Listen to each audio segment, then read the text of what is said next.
Hello guys, কিতা খবর? সবার আসুন সব বালাবালি। আর আজকে যে বড় বিপদ থাকি বাঁচিছি আমি কিতা আরো 1-2 দিন যদি যাইতো তে আমার বেতালা ঘটনা ঘটি গেল নে।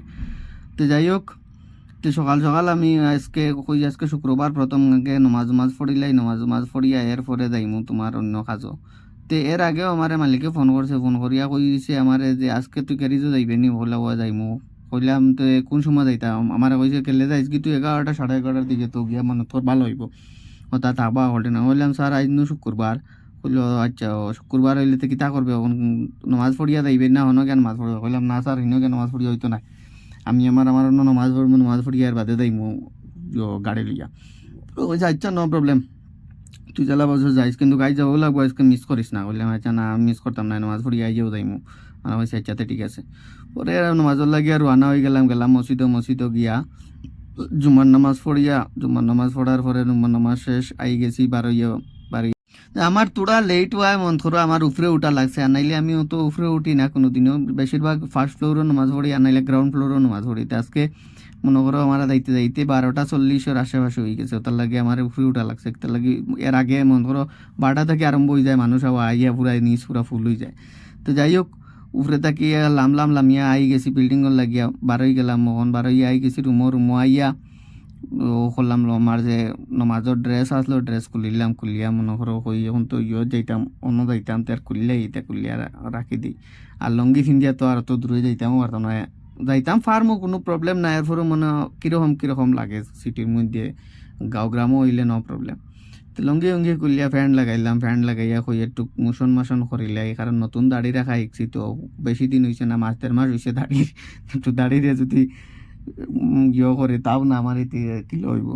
তো দাড়ি তাও মারিয়া পানিয়া ফুটা খাইয়া বাড়াই গেলাম আল্লাহ করিয়া। আর ওখানে লগিয়ে আমার ইকানো আমিও বেশিরভাগ ইউজ করি, অন্য কেউ ইউজ করে না। কিতার লাগে এখান বহুত পুরানা গাড়ি, আজকে প্রায় গাড়ি এখানোর বয়স হয়ে গেছে 20-21 বছরের মতো হয়ে গেছে বয়স গাড়ি এখানোর।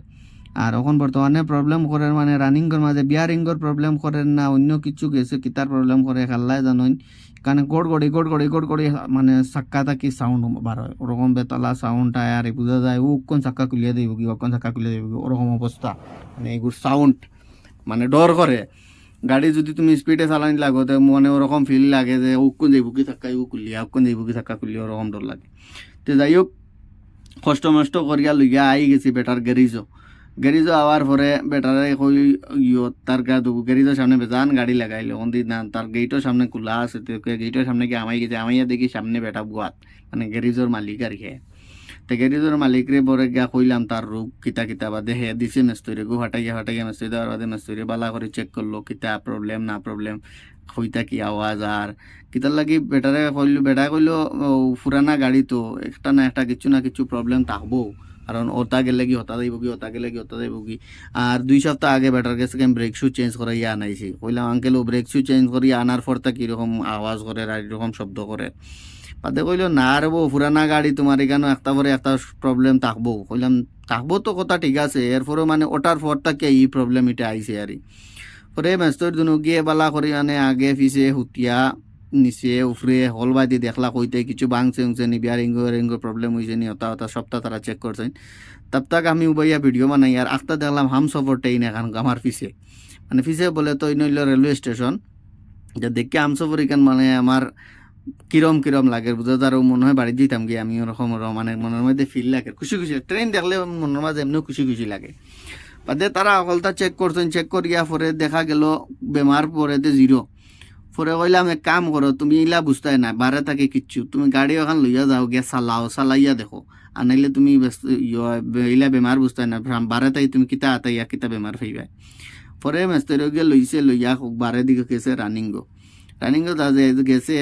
আঙ্কেলের লগে মাতিলাম, কইলাম আঙ্কেল কেন রকম পুরা যদি খাম যেটা আমি তোমার কইছি তা খাম এটা পুরা কমপ্লিট হইতে হইলে কত সময় লাগবো?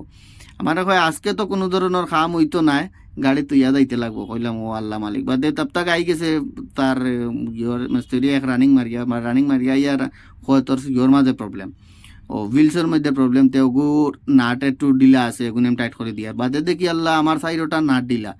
পরে হে সাইডটা নাট দিছে টাইট দেওয়ার বাদে বেটারে ইয়া কইলো স্টারিংগর কি তার প্রবলেম, বিয়ারিং গেছে কি, হতা গেছে কি, তার মালিকরে কইলো, মালিকে বাদে আমারে কইলো, আমারে কোয়ার বাদে আমি কইলাম আমার মালিকরে, আমার মালিকে কোয়ার বাদে কইছে কাম করতে গাড়ি কারণ তো ইয়া নামাতি আইও, বলে ইয়ো আমি যাইমু কিলা, বলে তুই তোর অটোয় আইও, কইলাম তে আচ্ছাতে, পরে অটোয় আর গেছি না, কই অটোয় বাক্কা পয়সা লাগবো, যাইতে হইলে তো র্যাপিডো বুক করলে কম পয়সা দেওয়া যাইব, বাদে যদি 2-4 টাকা তার কাছে লইতে চা পানি তো টাকা পারিব না নিজেরও, তো একটু ব্রেন খালাইয়া চলতে লাগে আর কি।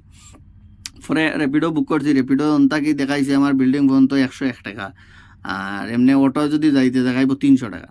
এমতে আর নেব অটো র্যাপিডোওয়ালা আমার অটো থাকিয়া, অটো র্যাপিডো গেলে গিয়া মন করে ফট করিও যাইমু গিয়া আর কম পয়সা বই যাব। পরে র্যাপিডো বুক করে আই গেছি, তব তাক আঙ্কেল রে জিকাইলাম যে আঙ্কেল তোমার যেটা যেটা প্রবলেম সবটা সামান আনিয়া যদি গাড়ি ঠিক করিয়া তুমি দেওতে কত সময়ের মধ্যে দিবা, মানে কোন দিন দিবা, আইজ তো রইতো না, খাইল দিলেই বাই নিবা, বেটা কয় না খাইলে হইতো না, নিলে আর তুমি সোমবারে। কইলাম যে জানে মারালি যতদিন আমি চলতাম কিলা, মালিকে তো তার রাগ করিয়া কইছে তোর ইয়া গাড়ি এখান, তাই আমি চলতাম কিলা এখন। পরে মাতি আই গেছি বিল্ডিং ভাবলাম যে এখন আমার তো চলা হয়ে যাব বিষম দায়, স্কুলে গেলে তো তার অন্য গাড়ি লিয়া যাইম, অন্য গাড়িতে যদি আমি রানিং বেশি করতাম পারি না, এমনি এমনি দৌড়াইতাম পারি না, মানে আমার দরকারে এমনি তার দরকারও বেশিরভাগ ওখান লইয়া সব সময় দৌড়াদৌড়ি করি। দে কইলাম তে আর দাও যেতা এবার হয়েছে 3-4 দিন কষ্ট করা লাগবো, তব তাক আরাম করি।